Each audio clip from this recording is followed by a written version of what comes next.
అందరికి నమస్కారం. ఈ రోజు నేను చేసేది రాయలసీమ స్పెషల్ శనగబెల్ల పాయసం.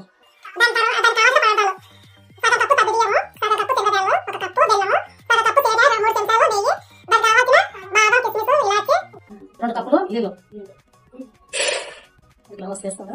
కడుక్కునే శనగ బ్యాళ్ళు హాఫ్ కప్పు పెట్టుకొని ఒక 4 విజిల్ వచ్చేటట్టు ఉడికించుకుందాం. ఉడికిందాం చూసుకుందాం. ఇప్పుడు విజిల్ తీసి 4 విజిల్ వచ్చినాయి. మట్టు ఉడకాల. ఒక గిన్నె పెట్టుకొని 2 చెంచాలు కానీ నెయ్యి వేసుకుందాం. డ్రై ఫ్రూట్స్ అన్నీ